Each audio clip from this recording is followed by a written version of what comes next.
Welcome to DU की पढ़ाई subscribers. So in this video we are going to study the chapter 2nd of our general elective course, Introduction to the Indian Constitution. तो आज हम chapter 2nd पढ़ रहे होंगे, introduction to the Indian constitution का।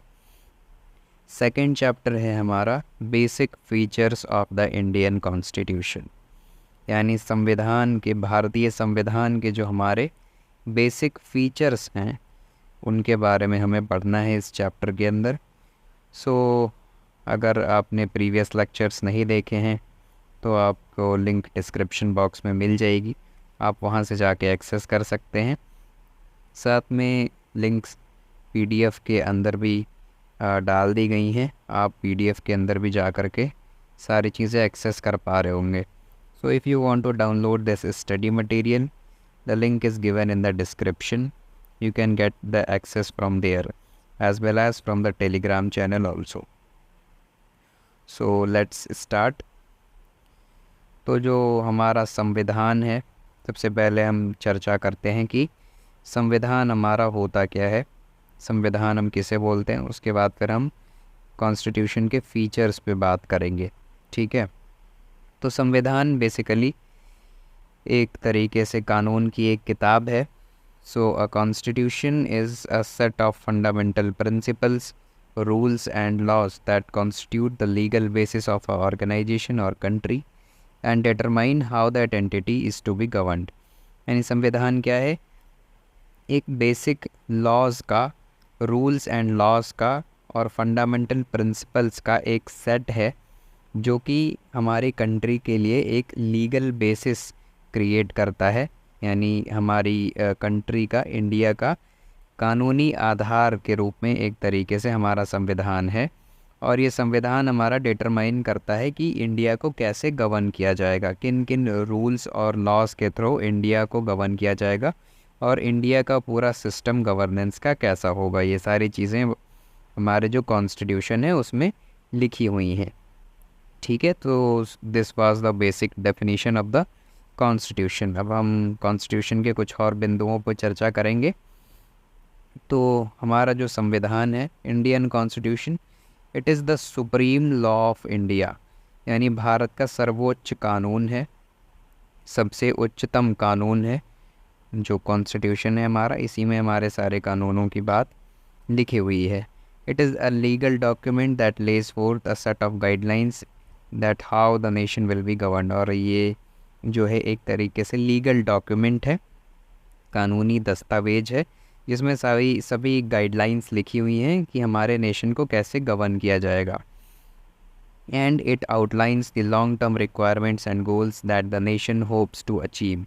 और इसमें जो इंडिया की लॉन्ग टर्म रिक्वायरमेंट्स हैं और जो गोल्स हैं नेशंस की, जो भी हमें अचीव करना है, वो उन सारी चीज़ों की आउटलाइन हमारे संविधान में दी गई है। हमारा संविधान जो है वो लॉन्गेस्ट रिटन कॉन्स्टिट्यूशन भी है विश्व का। और जो हमारा संविधान है, it is a political instrument that aims to raise socio economic standards of the people. और ये एक पॉलिटिकल इंस्ट्रूमेंट है हमारा कॉन्स्टिट्यूशन, जिसका एम है कि लोगों के, पीपल्स के सोशियो इकोनॉमिक स्टैंडर्ड को राइज करना, ठीक है। और जो हमारा संविधान है उसको कॉन्स्टिट्यूएंट असेंबली के द्वारा लिखा गया था, जिसके जो मेंबर्स थे वो 1946 में जुलाई में लोगों के द्वारा इलेक्ट करके भेजे गए थे कॉन्स्टिट्यूएंट असेंबली में। और फिर इन लोगों ने हमारे संविधान के लिए अपनी अपनी बातें पेश की और फिर उसी हिसाब से डिबेट्स हुई और फिर हमारे संविधान को लिखा गया। और हमारे संविधान को बनने में कुल मिला के 11 मंथ्स, 2 साल 11 महीने 13 दिन का वक्त लगा। That is 2 years 11 months and 13 days to write the constitution. और अल्टीमेटली फिर इसे 26 नवंबर 1949 को अडॉप्ट किया गया कॉन्स्टिट्यूएंट असेंबली के द्वारा। और फिर इसे 26 जनवरी 1950 को लागू कर दिया गया। यानी our constitution became effective on 26 जनवरी 1950, जिस दिन हम रिपब्लिक डे भी मनाते हैं 26 जनवरी को, ठीक है, क्योंकि इस दिन हमारा संविधान लागू हुआ था। उसके बाद से हमारे संविधान के अंदर हंड्रेड्स ऑफ अमेंडमेंट्स हो चुके हैं। Indian constitution has undergone over hundreds amendments in the past 74 years, but its fundamental form has not changed. तो बहुत सारे लगभग 100 के करीब अमेंडमेंट्स हो चुके हैं पिछले 74 सालों में, लेकिन इसका जो फंडामेंटल फॉर्म है, बेसिक स्ट्रक्चर है कॉन्स्टिट्यूशन का, वो नहीं चेंज हुआ। ठीक है। और जो हमारा कॉन्स्टिट्यूशन है, जब वो लागू हुआ तो पहले जो गवर्निंग डॉक्यूमेंट था हमारा और संविधान बनने से पहले, वो था गवर्नमेंट ऑफ इंडिया एक्ट 1935। इसके द्वारा कंट्री पे रूल किया जा रहा था और इसमें सारे लॉज वगैरह लिखे थे जिसके थ्रू इंडिया को गवर्न किया जा रहा था। तो जब हमारा संविधान लागू हुआ तो हमारे कॉन्स्टिट्यूशन ने गवर्नमेंट ऑफ इंडिया एक्ट 1935 को रिप्लेस कर दिया और इंडिया एक रिपब्लिक नेशन बन गया। ठीक है। तो the constitution replaced the Government of India Act as of the country's fundamental governing document and the dominion of India became the republic of India. और डोमिनियन ऑफ इंडिया फिर हमारा Republic of India बन गया और जो British colony थी हमारा, उससे हम आज़ाद हो गए। ठीक है। अब हम आगे फ़ीचर्स की बात करेंगे कि क्या क्या फ़ीचर्स हैं हमारे कॉन्स्टिट्यूशन के। So the first feature is preamble. जो प्रस्तावना है हमारे संविधान की, प्रीएम्बल। प्रीएम्बल क्या होता है? प्रीएम्बल जो पहला पेज है बेसिकली हमारा कॉन्स्टिट्यूशन का, ये एक इंट्रोडक्टरी स्टेटमेंट है जिसमें बेसिकली पूरे संविधान के अंदर जो भी चीज़ें लिखी गई है उसका एक इंट्रोडक्शन पार्ट हम कंसिडर कर सकते हैं प्रीएम्बल को। और ये जो प्रीएम्बल है वो क्या शो करता है? हमारे जो फ्रेमर्स थे, जो कॉन्स्टिट्यूशन के राइटर्स थे, उनकी इंटेंशंस क्या क्या थी और इसकी हिस्ट्री क्या रही है क्रिएशन की, हमारे कॉन्स्टिट्यूशन की, और इसमें जो हमारी कोर वैल्यूज़ हैं एंड प्रिंसिपल्स हैं नेशन के लिए, वो सारी चीज़ें प्रीएम्बल में हमारे प्रीएम्बल में शो की गई हैं। ठीक है। जो वैल्यूज़ हैं, that is justice, liberty, equality, fraternity, sovereign, socialist, secular, democratic Republic, ये सारी चीज़ें जो वैल्यूज़ हैं, प्रिंसिपल्स हैं नेशन के, ये सारी चीज़ें हमारे प्रीएम्बल में, कॉन्स्टिट्यूशन के प्रीएम्बल में शो की गई हैं। ठीक है। So it is indicated by the preamble that the source of authority of constitution lies with the people of India।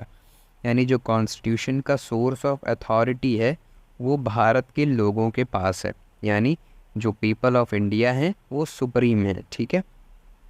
जो हमारा प्रीएम्बल है उसमें पहली ही लाइन लिखी हुई है, we the people of India having solemnly resolved to constitute India into a sovereign, socialist, secular, democratic republic and to secure to all its citizens। यानी पहले ही लाइन में यहाँ पे आप देख सकते हैं कि we the people of India लिखा हुआ है। तो हम जो भारत के लोग हैं वो सोवरेन अथॉरिटी हैं, सोर्स ऑफ अथॉरिटी कॉन्स्टिट्यूशन की पीपल ऑफ इंडिया के हाथ में है। ठीक है। Next is preamble declares India to be a sovereign, socialist, secular and democratic republic. और जो प्रीएम्बल है वो इंडिया को एक सोवरेन, सोशलिस्ट, सेकुलर और डेमोक्रेटिक रिपब्लिक नेशन डिक्लेयर करता है। जो ऑब्जेक्टिव्स स्टेट की गई हैं, मेंशन की गई हैं प्रीएम्बल के अंदर, वो क्या क्या हैं? The objectives stated by the preamble are to secure justice, liberty, equality to all citizens। यानी सभी लोगों को जस्टिस, लिबर्टी और इक्वालिटी, यानी सबको न्याय, सबको लिबर्टी, सभी को आज़ादी और सबको बराबरी दी जाएगी, समानता दी जाएगी, इक्वालिटी दी जाएगी सभी सिटीजन्स को। और प्रमोट करें, और क्या प्रमोट किया जाएगा? Fraternity to maintain unity and integrity of the nation. और भाईचारे को बढ़ावा दिया जाएगा ताकि हम जो राष्ट्र है इंडिया है उसकी यूनिटी और इंटीग्रिटी को हम मेंटेन कर सकें, यानी एकता और अखंडता को मेंटेन करके रख सकें। तो ये था हमारा preamble. So this was the first feature of the constitution of India. Next is lengthiest written constitution. यानी जो हमारा भारत का संविधान है वो सबसे लंबा लिखित संविधान है। ठीक है। पूरे विश्व में इतना बड़ा संविधान आज तक नहीं लिखा गया। So the Constitution of India has the distinction of being the lengthiest and detailed written constitutional document and the world has so far produced। It is very comprehensive, elaborate and detailed document. और इतना लंबा संविधान होने की कुछ वजहें थीं जिसकी वजह से इतना लंबी संविधान हमको लिखना पड़ा। जो हमारे फ्रेमर्स थे कॉन्स्टिट्यूशन को, उनको इतना लंबी संविधान लिखना पड़ा, इसकी कुछ वजहें थीं। पहली वजह थी pluralist character and multiculturalism of Indian states, यानी जो भारत के राज्य हैं, डिफरेंट डिफरेंट स्टेट्स हैं, उन सभी स्टेट्स का अपना अलग अलग कल्चर है। तो सभी कल्चर को प्रमोट करने के लिए, सभी के लिए कानून बनाने के लिए, सबको एड्रेस करने की ज़रूरत थी कॉन्स्टिट्यूशन के अंदर। तो ये सारी चीज़ें इंक्लूड की गई सबसे पहले तो हमारे संविधान में। दूसरा, फिर सिंगल कॉन्स्टिट्यूशन बनाना था हमें सेंटर और स्टेट दोनों के लिए, यानी केंद्र और राज्य दोनों के लिए एक ही कॉन्स्टिट्यूशन लागू होगा, इसलिए इसके भी प्रावधान लिखे गए हमारे संविधान में। Third was the geographical factors and the vastness of the country and it's diversity. और जो हमारा नेशन है वो एक डाइवर्स नेशन है, और जो हमारी वास्टनेस है कंट्री की, जियोग्राफिकल फैक्टर्स हैं, अलग अलग जो भूमि के क्षेत्र हैं, उन सभी के फीचर्स को एड्रेस करने के लिए हमारे कॉन्स्टिट्यूशन में अलग अलग जो है सभी के लिए कानून लिखे गए। और 1947 में जब पहले जब भारत आज़ाद नहीं हुआ था तो प्रिंसली स्टेट्स में ये डिवाइडेड था इंडिया, तो इनके भी इंटरेस्ट को एकोमोडेट करना था, तो इनके लिए भी कानून वगैरह लिखे गए, इनके इंटरेस्ट्स के बारे में भी चीज़ें लिखी गई। और जो इंडिया है हमारा वो डाइवर्स लैंग्वेज का कंट्री है, बहुत सारी भाषाएं हमारे देश में बोली जाती हैं, ठीक है, तो इसको भी एड्रेस करना था। लैंग्वेज के ऊपर भी कानून बनाने थे, नेशनल लैंग्वेज क्या होगी, स्टेट की लैंग्वेजेस क्या होंगी, ऑफिशियल लैंग्वेज क्या होगी, तो इसके बारे में भी कानून लिखे गए। और इंडिया जो है बहुत लार्ज कंट्री है with an agrarian economy. Agrarian economy means agriculturalist economy, यानी खेती प्रधान देश है, हमारे यहाँ खेती बहुत ज़्यादा होती है, तो फार्म लॉज की भी बात करनी थी कॉन्स्टिट्यूशन के अंदर, उसके ऊपर भी कानून लिखे गए, लॉज लिखे गए। नेक्स्ट इज़ जो हमारे कॉन्स्टिट्यूशन मेकर्स थे, उन्होंने हमारे इंडिया को एक मिक्स्ड इकोनॉमी इस्टेब्लिश करने का सोचा, जहाँ पे पब्लिक और प्राइवेट सेक्टर दोनों ही एग्जिस्ट करें। तो पब्लिक सेक्टर और एक प्राइवेट सेक्टर दोनों के लिए ही लॉज लिखे गए कॉन्स्टिट्यूशन में। तो इतनी सारी चीज़ों को एड्रेस करने में, इतने सारे सभी के इंटरेस्ट को अकोमोडेट करने के लिए कॉन्स्टिट्यूशन के अंदर जो है लॉज लिखे गए, प्रोविज़न्स लिखे गए, इसलिए जो हमारा संविधान है इतना लेंदी कॉन्स्टिट्यूशन बन गया। सो this was the reason behind the lengthy constitution. Okay, so the next is third one, that is drawn from various sources. This is the third feature of our Indian Constitution, यानी जो हमारा संविधान है वो अलग अलग सोर्सेस से लिया गया है, बहुत सारी जगहों से बहुत सारी चीज़ें बोरो की गई हैं हमारे कॉन्स्टिट्यूशन में। तो देखते हैं हम इसमें। The Constitution of India has borrowed most of its provisions from the Constitution of various other countries as well as from the Government of India Act 1935. यानी हमने बहुत सारे अदर देशों के संविधान से भी बहुत सारी चीज़ें अडॉप्ट की हैं, और जो गवर्नमेंट ऑफ इंडिया एक्ट था जो कि गवर्निंग डॉक्यूमेंट था इंडिया का संविधान से पहले, उससे भी हमने बहुत सारी चीज़ें अडॉप्ट की हैं। तो बेसिकली जो स्ट्रक्चरल पार्ट है कॉन्स्टिट्यूशन का वो गवर्नमेंट ऑफ इंडिया एक्ट 1935 से डिराइव किया गया है। फिर फ़िलासफ़िकल पार्ट की बात करें, फ़िलासफ़िकल पार्ट दैट मीन्स की फंडामेंटल राइट्स और directive principle of state policy, that means DPSP। तो फ़िलासफ़िकल पार्ट के अंदर ये सारी चीज़ें अमेरिकन और आयरिश कॉन्स्टिट्यूशन से डिराइव की गई हैं, यानी जो फंडामेंटल राइट्स का सिस्टम है वो अमेरिकन कॉन्स्टिट्यूशन से डिराइव किया गया है, और जो DPSP है, directive principles of state policy, वो आयरिश कॉन्स्टिट्यूशन से डिराइव किया गया है, ठीक है। सो this was the philosophical part. Next political part की अगर हम बात करें तो पॉलिटिकल पार्ट जो है हमारे कॉन्स्टिट्यूशन का, दैट इज़ जो कैबिनेट का सिस्टम है, प्रिंसिपल ऑफ कैबिनेट गवर्नमेंट, और जो एग्जीक्यूटिव और लेजिस्लेचर के बीच का जो रिलेशन है, जो लेजिस्लेटिव और एग्जीक्यूटिव के बीच में जो संबंध हैं, इन सभी चीज़ों को पॉलिटिकल पार्ट के अंदर रखा गया है। और ये लार्जली हमारा ब्रिटिश कॉन्स्टिट्यूशन से ये सारी चीज़ें डिराइव की गई हैं यानी ब्रिटेन के जो कॉन्स्टिट्यूशन है वहाँ से हमने डिराइव किया है political part of the constitution को। तो इस तरीके से बहुत सारे विभिन्न स्रोतों से हमारे कॉन्स्टिट्यूशन को अडॉप्ट किया गया है।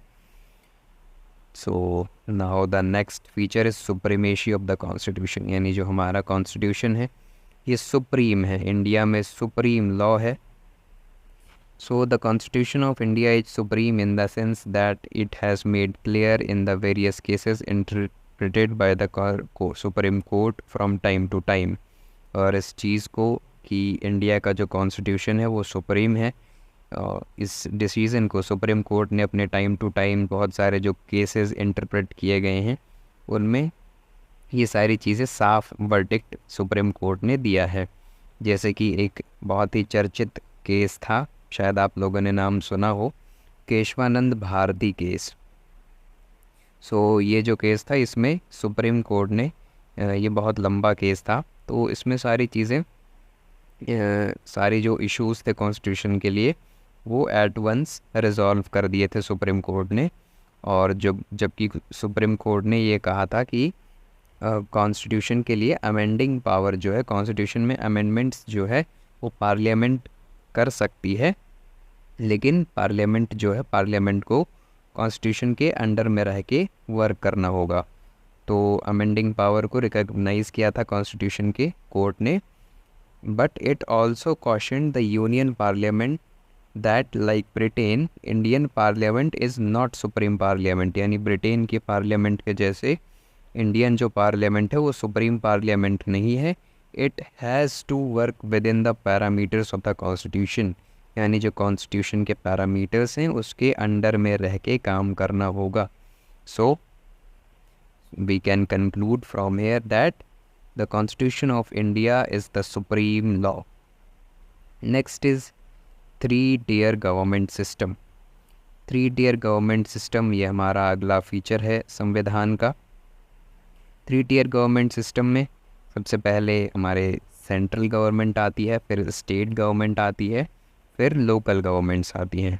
तो ओरिजिनली यानी शुरुआत में हमारे कॉन्स्टिट्यूशन के अंदर डुअल पॉलिटी सिस्टम था, यानी सेंट्रल गवर्नमेंट और स्टेट गवर्नमेंट का ही सिस्टम था। So originally the constitution of India provided for a dual polity and contain provisions with regard to the organisation and powers of the centre and states. फिर बाद में 73rd और 74th constitutional amendment act के through 1992 में एक और tier of government add की गई, that is the 3rd tier of government, जिसको हम लोकल गवर्नमेंट भी बोलते हैं। और इसको फिर कॉन्स्टिट्यूशन में जोड़ा गया। और इसको अगर हम देखें तो एक तरीके से पूरे विश्व में किसी भी संविधान के अंदर हमें देखने को नहीं मिलता। ये सिस्टम जो है 3-tier गवर्नमेंट सिस्टम ये इंडिया के अंदर ही है। नाउ जो 73rd अमेंडमेंट एक्ट था 1992 का, इसके अंदर कॉन्स्टिट्यूशनल रिकॉग्निशन दी गई पंचायत्स को, that is rural local government, यानी पंचायती राज सिस्टम की स्थापना की गई 73rd अमेंडमेंट एक्ट 1992 के थ्रू। फिर 74th अमेंडमेंट एक्ट जो हुआ 1992 में, 74th अमेंडमेंट एक्ट में म्यूनिसिपैलिटीज़ को रिकॉग्निशन दिया गया, जिसको हम अर्बन लोकल गवर्नमेंट के नाम से भी जानते हैं। तो इस तरीके से हमारे संविधान में 3-tier गवर्नमेंट सिस्टम भी एक तरीके से एक इम्पॉर्टेंट फीचर है हमारे संविधान का। ठीक है। The next feature is universal adult franchise, यानी जो भारत का संविधान है ये सभी को समान रूप से वोट करने का अधिकार देता है। ठीक है। The Indian democracy functions on the basis of 1 person 1 vote, यानी जो इंडिया की डेमोक्रेसी है, लोकतंत्र है हमारा, वो एक व्यक्ति का एक वोट होगा इस सिद्धांत पर कार्य करती है। Every citizen of India who is 18 years of age or above is entitled to vote in election irrespective of caste, gender, race, religion और status, यानी कास्ट, रिलीजन, जेंडर और स्टेटस इन सभी से ऊपर उठ करके 18 साल से ऊपर के सभी लोगों को वोट करने का, इलेक्शन में वोट करने का अधिकार है। और इसी को हम बोलते हैं यूनिवर्सल एडल्ट फ्रेंचाइज। और इसके थ्रू जो हमारा कॉन्स्टिट्यूशन है वो पॉलिटिकल इक्वालिटी जो है इस्टेब्लिश करता है इंडिया में। यूनिवर्सल एडल्ट फ्रेंचाइज के मेथड के थ्रू। ठीक है, सो this was one of the important feature of the Indian constitution. Next feature is independent judiciary, यानी जो हमारी न्यायपालिका है, जुडिशियल सिस्टम है, वो इंडिपेंडेंट है। ठीक है, पूर्ण रूप से स्वतंत्र है। The Indian constitution establishes Indian judiciary to be free from the influence of executive and legislature, यानी एग्जीक्यूटिव और लेजिस्लेचर से हमारा जो इंडियन जुडिशरी है वो पूरी तरीके से स्वतंत्र है, फ्री है। सुप्रीम कोर्ट जो है वो अपेक्स कोर्ट है, यानी टॉप लेवल का कोर्ट है अपेक्स कोर्ट, और जो जुडिशियल सिस्टम का ये हायर कोर्ट है, और उसके बाद फिर हाई कोर्ट्स हमारे स्टेट लेवल के होते हैं। ठीक है, यानी सेंट्रल कोर्ट जिसके हम बोलते हैं सबसे उच्च न्यायालय, सर्वोच्च न्यायालय, वो सुप्रीम कोर्ट है। उसके बाद हमारे स्टेट लेवल पे हाई कोर्ट्स आते हैं। फिर हाई कोर्ट के अंदर और भी बहुत ज़्यादा हायरार्की ऑफ सबऑर्डिनेट कोर्ट्स होते हैं। Under high court there is a hierarchy of subordinate courts, that is district courts and other lower courts, यानी जिला न्यायालय, और उसके अंदर भी बहुत सारे अदर लोअर कोर्ट्स भी आते हैं। सो दिस वाज द डिवीज़न की हाउ सुप्रीम कोर्ट, फिर high court and after that district courts, ये डिवीज़न कैसे हुआ है। उसके बाद जो हमारा सुप्रीम कोर्ट है ये एक तरीके से फेडरल कोर्ट है, that is highest court of appeal, highest court of appeal है। यहाँ पे जो है हर कोई जाके अपील कर सकता है, और जो सुप्रीम कोर्ट है हमारा ये guarantor of the fundamental rights है, सिटीजन्स की जो फंडामेंटल राइट्स होती हैं उसकी गारंटी भी देता है, और ये कॉन्स्टिट्यूशन का गार्जियन भी है सुप्रीम कोर्ट। तो अगर फंडामेंटल राइट्स का कहीं भी उल्लंघन होता है तो हम सुप्रीम कोर्ट जा सकते हैं, और कॉन्स्टिट्यूशन के गार्जियन के रूप में भी हमारा सुप्रीम कोर्ट जो है वो इस्टेब्लिश किया गया है। Hence the constitution has made various provisions to ensure its independence। तो इसलिए जो हमारा संविधान है, कॉन्स्टिट्यूशन है, इसमें बहुत सारे प्रोविजंस किए गए हैं कि हमारी जो जुडिशरी है वो इंडिपेंडेंट रहे। ठीक है, तो ये हो गया 7th feature, that is independent judiciary. Next feature is fundamental duties. Fundamental duties की अगर हम बात करें तो जो फंडामेंटल ड्यूटीज़ हैं इनको moral obligations of the citizen माना जाता है। So the duties are the moral obligation that every citizen is expected to perform, और हर सिटीज़न को इन ड्यूटीज़ को परफॉर्म करने के लिए एक्सपेक्ट किया जाता है। इन मॉरल ऑब्लिगेशन, उनकी जो ड्यूटीज़ हैं उनको निभाने के लिए कॉन्स्टिट्यूशन एक्सपेक्ट करता है। जो फंडामेंटल ड्यूटीज़ हैं वो हमारे कॉन्स्टिट्यूशन में 42nd अमेंडमेंट एक्ट के द्वारा ऐड की गई थी 1976 में। ठीक है, 42nd amendment act of 1976। Okay, तो ये जो फंडामेंटल ड्यूटीज़ थी इसको सरदार स्वर्ण सिंह कमेटी एक बनाई गई थी। तो इन्होंने, सरदार स्वर्ण सिंह की जो कमेटी थी इसने फिर इन ड्यूटीज़ को रिकमेंड किया था, और अल्टीमेटली 42nd अमेंडमेंट एक्ट 1976 में हमारे कॉन्स्टिट्यूशन में इन्हें शामिल कर लिया गया, और इन ड्यूटीज़ को आर्टिकल 51A में रखा गया है पार्ट 4 के अंदर। ठीक है, हमारे संविधान के कॉन्स्टिट्यूशन के पार्ट 4 में आर्टिकल 51A के अंदर इन ड्यूटीज़ को डाला गया है। और पहले ओरिजिनली जो ड्यूटीज़ थी वो 10 ड्यूटीज़ थी, लेकिन बाद में इसमें एक और ऐड कर दी गई, तो ये टोटल अब 11 फंडामेंटल ड्यूटीज़ हैं जो कि सभी सिटीज़न ऑफ इंडिया के लिए हैं। और ये जो ड्यूटीज़ हैं ये नॉन जस्टिसिएबल इन नेचर हैं, यानी इनकी कोई ज़बरदस्ती नहीं किया जा सकता इन सभी को लेकर के कि जो ड्यूटीज़ हैं इनको ज़बरदस्ती फॉलो करवाया जाए हर आदमी से, ऐसा बिल्कुल भी नहीं है। So these are non-justiciable in nature and cannot be imposed by the courts. So this was one of the most important feature of the Indian Constitution. Next is fundamental rights, यानी जो हमारे मौलिक अधिकार हैं। मौलिक अधिकारों की बात करें तो ये भी एक इम्पॉर्टेंट फ़ीचर है, सबसे इम्पॉर्टेंट फ़ीचर है इंडियन कॉन्स्टिट्यूशन का, और ये जस्टिसिएबल इन नेचर हैं, that is enforceable by the courts for their violation. यानी अगर इनका उल्लंघन होता है तो जो कोर्ट्स हैं वो इनको इन्फोर्स कर सकती हैं। जस्टिसिएबल इन नेचर होते हैं न, जो आदमी है जो जिस भी सिटीज़न का राइट्स वायलेट हुआ है वो डायरेक्ट जो है सुप्रीम कोर्ट में भी जा सकता है और फिर कोर्ट अपना वर्डिक्ट उस पर देगी, अपना डिसीज़न उस केस को फिर देखेंगे सुप्रीम कोर्ट। ठीक है, तो पार्ट 3 के अंदर हमारे कॉन्स्टिट्यूशन के अंदर 6 फंडामेंटल राइट्स को मेंशन किया गया है आर्टिकल 12 से लेके 35 के बीच में। ठीक है, आर्टिकल 12 से 35 के बीच में पार्ट 3 में हमारे संविधान के 6 फंडामेंटल राइट्स को गारंटी किया गया है। और ये 6 फंडामेंटल राइट्स कौन कौन से हैं?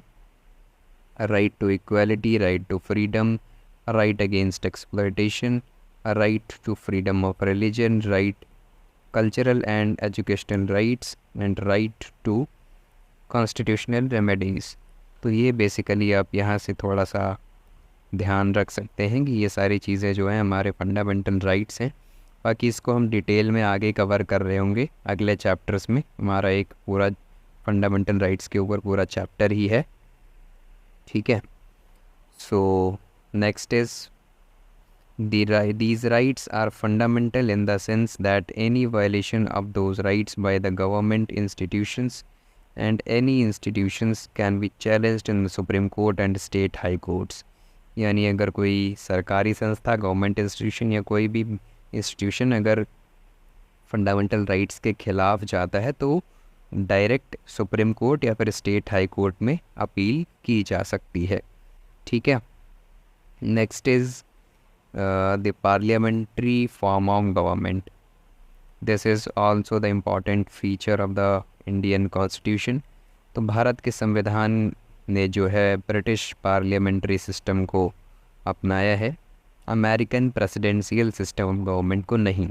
ठीक है, so the constitution of India has opted for the British parliamentary system of government rather than the American presidential system of government. Okay, तो हमने ब्रिटिश पार्लियामेंट्री सिस्टम को इंडिया में भी अपनाया है। तो जो पार्लियामेंट का सिस्टम है वो कोऑर्डिनेशन एंड कोऑपरेशन पे बेस्ड है। The parliamentary system is based on the principle of cooperation and coordination between executive and legislative organs. यानी लेजिस्लेटिव में वो लोग आएंगे जो हमारे चुने हुए जनप्रतिनिधि होंगे, और एग्जीक्यूटिव वो ऑफिसर्स और एग्जीक्यूटिव पार्ट आएगा जिसमें IAS ऑफिसर्स, IPS ऑफिसर्स और ये सारे जो सिस्टम है, ये पूरा सिस्टम जो हमारा लेजिस्लेटिव कानून बनाएगा उनको जो है इन्फोर्स करने का काम करेंगे, उनकी जो है ज़मीन पे उतारने का उन कानूनों का काम करेंगे। तो ये एक तरीके से कोऑपरेशन एंड कोऑर्डिनेशन का सिस्टम पे बेस्ड है पूरा हमारा parliamentary system. So the Constitution establishes the parliamentary system not only at the center but also in the states। और हमारे संविधान में पार्लियामेंट्री सिस्टम की जो बात है वो सिर्फ सेंटर के लेवल पे ही नहीं है, स्टेट लेवल पे भी है। यानी जैसे सेंटर में हमारा लोकसभा और राज्यसभा होते हैं, उसी तरीके से स्टेट्स के अंदर, राज्यों के अंदर हमारे विधानसभा दैट इज़ लेजिस्लेटिव असेंबलीज और Vidhan Parishad that is legislative councils, ये सारी चीज़ें भी होती हैं। तो जो पार्लियामेंट्री सिस्टम है वो सेंटर और स्टेट दोनों के लेवल पे है। ठीक है, नेक्स्ट इज़ कि पार्लियामेंट्री जो सिस्टम है इसमें प्राइम मिनिस्टर का रोल जो है एक तरीके से सिग्निफिकेंट रोल है, इम्पॉर्टेंट रोल है, जिसमें प्राइम मिनिस्टर को हेड ऑफ़ द गवर्नमेंट माना जाता है। तो इसलिए हम इसे प्राइम मिनिस्टरियल गवर्नमेंट भी बोलते हैं। ठीक है, क्योंकि इसमें प्राइम मिनिस्टर का अहम रोल होता है। So this was the 10th feature of the Constitution of India, that is the parliamentary form of government at both center as well as state level।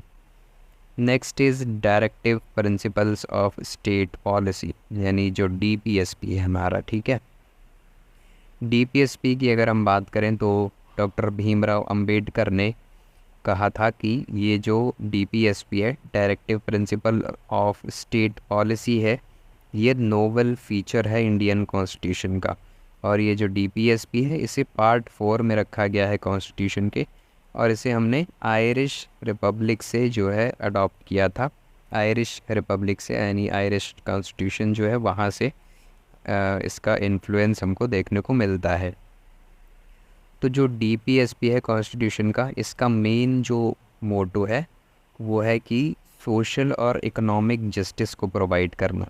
So the directive principles were included in our constitution in order to provide social and economic justice to our people, यानी आर्थिक और सामाजिक न्याय जो भारत के लोग हैं उनको प्रोवाइड करने के लिए हमारे संविधान में DPSP को जो है लाया गया था। और जो DPSP है ये इंडिया को वेलफेयर स्टेट के रूप में इस्टेब्लिश करने की बात करता है, उसके प्रिंसिपल का आधार रखता है, जहाँ पे DPSP ये स्टेट करता है कि जो वेल्थ है, जो आर्थिक चीज़ें हैं, जो धन है, पैसा है, उनका जो कंसंट्रेशन है वो सिर्फ कुछ लोगों के हाथ में ही नहीं रहेगा, बल्कि जो हमारा पूरा इंडिया का क्षेत्र है, जो भारत के लोग हैं, उन सब में इक्वली डिवाइडेड होगी। जो कंसंट्रेशन ऑफ वेल्थ है वो इक्वल होगा, ठीक है। कुछ ही लोग सिर्फ राजा बन के नहीं बैठेंगे, चाहे वो समाज की बात हो या फिर इकोनॉमी की बात हो।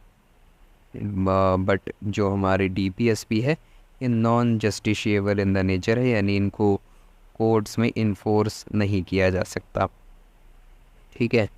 Next is single citizenship.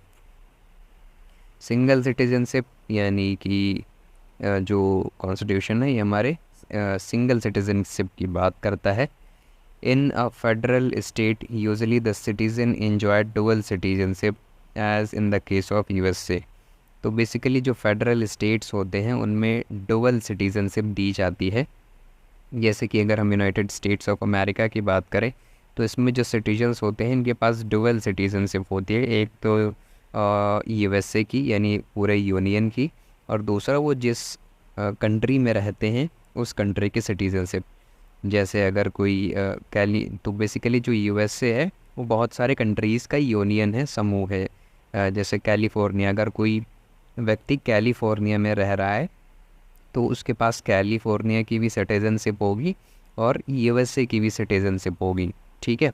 तो ये एक तरीके से यूनियन होता है जिसमें डुअल सिटीजनशिप होती है हर व्यक्ति के पास एक फेडरल स्टेट में। But in India there is only single citizenship. तो भारत में सिर्फ एक सिंगल सिटीजनशिप है, यानी आप किसी भी स्टेट से बिलोंग करें, आप किसी भी राज्य से बिलोंग करें, चाहे आप उत्तर प्रदेश के हों, चाहे आप आंध्र प्रदेश के हों, चाहे आप तमिलनाडु के हों, चाहे आप फिर मध्य प्रदेश के हो, कहीं के भी हो, आपकी एक ही सिटीजनशिप रहेगी कि आप भारत के नागरिक हैं, ठीक है। It means that every Indian is a citizen of India, not state. आप स्टेट के सिटीज़न नहीं, आप भारत के सिटीज़न हैं, irrespective of the place of his और हर रेजिडेंस और प्लेस ऑफ बर्थ। और इस बात का कोई मायने नहीं रहेगा कि आप कहाँ पे रह रहे हैं, किस स्टेट में रह रहे हैं, किस डिस्ट्रिक्ट में रह रहे हैं, या आपका जन्म स्थान क्या है, इस बात से कोई मतलब नहीं है। आप भारत में कहीं पे भी रहें, आप भारत के ही सिटीज़न माने जाएंगे, ठीक है। All the citizens of India can secure employment anywhere in the country and enjoy all the rights equally in all the parts of India। यानी जो भारत के लोग हैं वो भारत के किसी भी क्षेत्र में जाकर रोज़गार ले सकते हैं, एम्प्लॉयमेंट सिक्योर कर सकते हैं, और भारत के किसी भी पार्ट्स में जो राइट्स हैं उन सभी को इक्वली एंजॉय कर सकते हैं। Eliminate regionalism and promotes sense of unity among the people of India. और ये जो सिंगल सिटीजनशिप का प्रिंसिपल है इसमें रीजनलिज्म यानी क्षेत्रवाद जो है इसको एलिमिनेशन मिलती है, और ये एक तरीके से यूनिटी, एकता को पीपल्स के बीच में प्रमोट करता है। दैट मीन्स और the constitution of India promotes the sense of unity among the people of India through the principle of single citizenship, ठीक है। तो सिंगल सिटीजनशिप के माध्यम से हमारे संविधान में एकता की बात को इंश्योर किया जाता है। तो ये सारे जो है हमारे फीचर्स थे हमारे संविधान के, हमने सभी फीचर्स को कवर कर लिया है। आई होप आप सभी लोगों को समझ में आया होगा। तो आप इस स्टडी मटेरियल को डाउनलोड कर सकते हैं, लिंक डिस्क्रिप्शन बॉक्स में है। साथ में सभी चीज़ों की लिंक जो है आपको पीडीएफ में भी दे दी गई है। आप यहाँ से टेलीग्राम चैनल भी ज्वाइन कर सकते हैं और यहाँ पे क्लिक करके आप हमारे इंस्टाग्राम पेज को फॉलो कर सकते हैं। And from here you can get the access of the playlist of lecture as well as notes. Please share your suggestions and feedback in the comment. This is the end of the video. Thank you. Have a nice day.